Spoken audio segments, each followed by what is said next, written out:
Sun Shangxiang, known as Lady Sunday, was born into a family that forged its legacy through strength and conquest. She was the youngest sister of Sun Quan, the ruler of Eastern Wu, and a daughter of Sun Jian, the ferocious general known as the Tiger of Jiangdong. Growing up in the halls of power, Lady Sun was no stranger to the art of war. From a young age, she trained in martial arts, becoming proficient with the sword, bao, and even spear. Her childhood was not filled with courtly games or silken gowns, but with rigorous training sessions, where her instructors imparted the skills needed to survive in a world dominated by power-hungry warlords. Her martial upbringing made her a symbol of pride in Eastern Wu. Her father and brothers saw her as an embodiment of the Sun family's indomitable spirit, a woman who could hold her own in a man's world. Lady Sun often sparred with soldiers in the palace courtyard, unafraid to challenge her opponents, and her confidence radiated.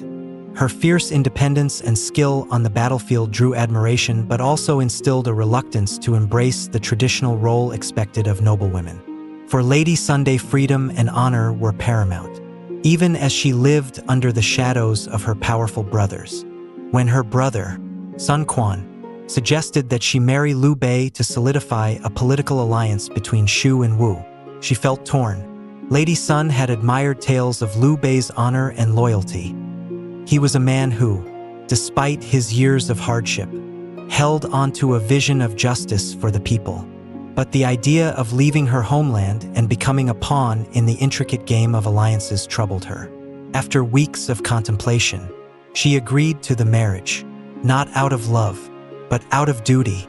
In her heart, she vowed to remain loyal to her family and the kingdom they had fought to protect.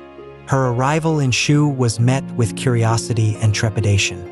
Unlike the quiet, reserved women of Shu, Lady Sun's entourage consisted of her handmaidens, each trained in combat, who remained ever vigilant by her side. They wore armor under their robes and carried weapons, sending a clear message to anyone who might doubt her strength. Shu's courtiers whispered about the fierce woman from Wu who wielded power in her own right. But Lady Sun did not mind. She was there to support Liu Bei, and if her presence was unsettling, so be it. In the early days of their marriage, she observed Liu Bei closely, searching for any sign of weakness or ambition that might betray his intentions. Yet, as she spent more time with him, she found herself drawn to his quiet resilience. Liu Bei, though a battle-hardened leader, possessed a gentleness and compassion that she had seldom encountered. He treated her not merely as a political ally, but with respect and a rare tenderness. Over time, an unexpected bond began to grow between them. Though her loyalty remained with Wu, her admiration for Liu Bei became genuine. She was no longer simply Lady Sun of Wu, but a wife with real affection for her husband. One winter evening, a message arrived from Sun Quan, wrapped in fine silk. Her brother expressed his growing concerns about the alliance with Shu and hinted that he might soon reclaim Jingzhou, a key territory that Liu Bei had claimed. As she read the letter, Lady Sun felt her heart sink. She knew what this meant. Her family, the one she had left behind, was preparing for war. The prospect of an inevitable conflict between her homeland and her husband's kingdom weighed heavily upon her. But she kept her turmoil hidden.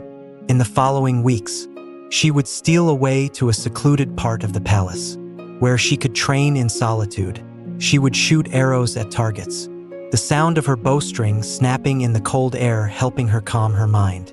Her warrior maidens would join her, standing in silent solidarity, for they, too, understood the conflict she faced. During these private moments, her heart ached with the impossible choice she faced. She was a daughter of Wu, yet the life she had started to build in Shu held meaning as well. One evening, Liu Bei joined her during one of her solitary training sessions. He watched her in silence, understanding that something troubled her. When she finally paused, he stepped forward and said, "Your heart is divided." She looked at him, surprised at his perceptiveness, but said nothing. "If you must return to Wu, then go," he continued, his voice laced with sadness but free from bitterness. but know that you have brought warmth into this kingdom." Lady Sun felt a surge of sorrow. She realized then that Liu Bei was prepared to let her go, even if it meant severing the alliance, because he respected her as a warrior and a person, not just a political tool. The intensity of his loyalty and willingness to sacrifice for her well-being filled her with admiration. But it only made her decision more agonizing. In the early dawn, she made her way to the river that marked the border between Shu and Wu. She knelt by the water, her mind churning as she tried to reconcile her loyalties. In her heart, she knew that Sun Quan was counting on her to return, to bring her knowledge of Shu's military strategies back to Wu. And yet, she could not forget the tenderness in Liu Bei's eyes, the kindness that had softened her warrior's heart. With a heavy heart, Lady Sun finally decided to leave. Her departure was swift and silent, her maidservants and guards moving through the dawn mist like shadows. As her boat drifted away, she looked back one last time at the palace where she had left part of her soul. Her eyes filled with unshed tears, but she did not waver. Her duty to Wu demanded this sacrifice.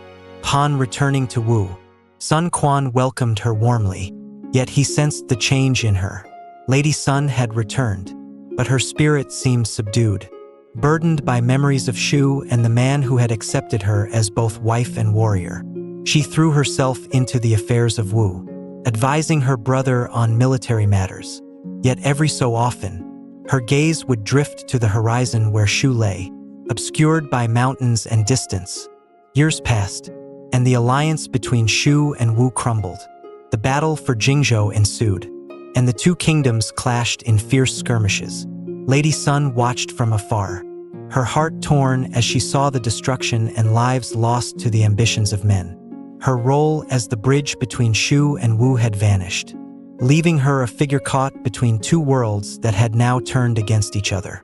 In her later years, Lady Sun rarely spoke of her time in Shu, nor of Liu Bei, but those who served her knew that she harbored a deep, unspoken grief. When she would walk along the riverbank, she often looked out across the waters, her expression distant, as though searching for something just beyond the horizon. In these quiet moments, she would whisper a name to the wind, a name that had once been her anchor in a land far from home. As Lady Sun's life neared its end, she left behind a legacy of fierce loyalty and the painful sacrifices that duty demanded. Her story became one of the legends told in Eastern Wu, a tale of a woman who had been both a warrior and a wife, torn between family and love, loyalty and freedom.